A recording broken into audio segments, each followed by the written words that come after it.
The most pathetic ways consumers defend movies on Twitter, based on what I've seen recently, in no particular order. It's amazing, get mad. That's it. That's all they say without any explanation. Wow, I've never thought about it that way. I'm definitely on your side now. Posting 4 pretty screenshots from the movie with a vague caption containing the word masterpiece. Or my favorite, they just put the title of the movie, comma, directed by the director. I love that. They don't spell out directed by, they just put the abbreviation. It's so fucking pretentious. Congratulations, you're showing me nice looking visuals from the movie. Now explain why your shit movie is good. All the hate is from people who are obsessed with previous adaptations / previous movies because of nostalgia. That depends if literally the only hate you've seen is these new ones suck, the older ones are better because I like them, and nothing else. But if people make the argument that the movie is objectively poorly written simply from a storytelling perspective and then provide proof how it is, then it has nothing to do with previous movies or nostalgia,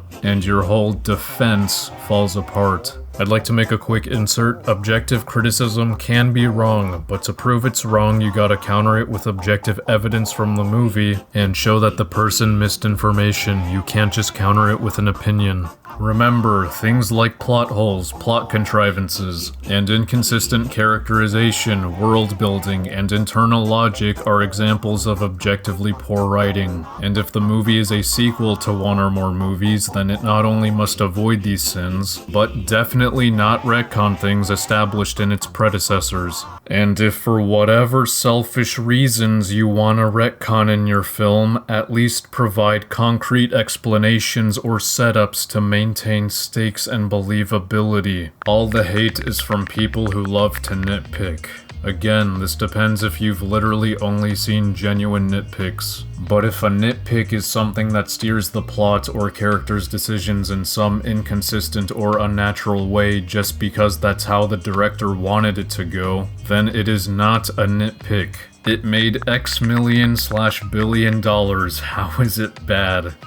Because the amount of money it made does not in any way accurately reflect the writing quality. Keep in mind there are stans, I hate that word, who think whatever company they base their personalities on can do no harm, and will gobble up whatever they shit out, and you are clearly one of them if you think this way. Well, it's scored this much by critics and audiences, how is it bad? Once again, consumer scores do not accurately reflect quality. And give me a break, critics are not infallible gods, and if the reviews are entirely opinion-based, then that's all it is, opinions. If a critic's review said the first season of CW's The Flash has really great action scenes, well, there might be some asshole out there on the internet who's made a 40-minute video proving why they are objectively fucking terrible and break the show by using clips from the show itself, destroying their claim and exposing the critic for wording their enjoyment as a fact. Recently, there was some brain-damaged Twitter user who was going around replying to people tweeting about objectivity in movies, with a video of Roger Ebert saying there is no such thing as objectivity in the arts, and if you want to be a real critic, then only talk about how the movie made you feel. This is obviously bullshit, but it was sad that this guy didn't know he could take Ebert's cold, flaccid, maggot-ridden dick out of his mouth. Consumers will fill in gaping holes for the writers or refer to a different type of media that explains what the movies themselves fail to explain.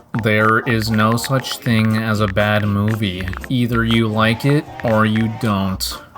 How many times do we have to teach you this lesson, old man? Admit it, you don't hate this movie / character, you just hate insert minority. Can you please proofread your tweets at least once before posting them and looking like a cunt? You really think it's impossible to create a poorly written character who happens to be a minority? Stop hating on a movie you don't like and invest your time and energy in something positive. Another version of this that Twitter intellectuals like to throw out is get some pussy. No, don't worry about what I'm putting my time into and address the criticisms, which by the way, do not equate to hate. Well, this movie also did this bad thing. Whataboutism fallacy. If you're going to be a dumbass and use this defense, you have to be really careful because context matters. If the scenes or shots you are comparing are actually contextually similar, it does not erase the mistake done in the movie you're defending. You are deflecting the subject at hand to avoid admitting the mistake. A recent example of this I saw is some verified man named Hector Navarro tweeted, "I wonder how many people who tried to pick apart The Last Jedi's throne room fight for errors," I like how he said tried because they actually succeeded, "are just having fun with the hallway guy mistake on The Mandalorian because it's in a Star Wars they like." Well, Mr. Navarro, there's actually a really simple explanation for why The Last Jedi got shit and Mandalorian didn't, if you think about what you're comparing for more than 2 seconds. Let's take a look at one sin from the fight scene, the disappearing knife. It disappears from a position held for several seconds that could have been used to easily stab the protagonist in the back and fatally injure her, maybe even kill her. Why does this matter? Well, if she was stabbed in the back, then the rest of the movie would have played out a lot differently, don't you think? And the thing is, they knew it would have looked incredibly stupid holding the knife behind her and not doing anything with it the whole time. Why do you think they covered it up in the first place? But Madvocate, they later covered up Jean's guy because they knew how stupid it looked too. They sure did. But guess what? That cover-up doesn't create a huge continuity error like The Last Jedi did. Also, it's hilarious because of all the things there are to criticize The Mandalorian for. Navarro chooses a crew member accidentally appearing in the background. Oh, kill him! Oh, kill him! Oh, kill him! Oh, kill him! Oh, kill him! Oh, kill him! Kill him! Kill him! Kill him! Kill him! Kill him! Kill him! Kill him! Kill him!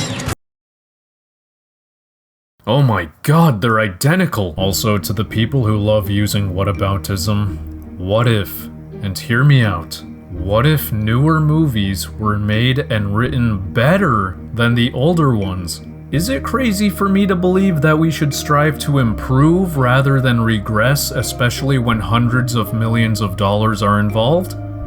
Nah, what am I saying?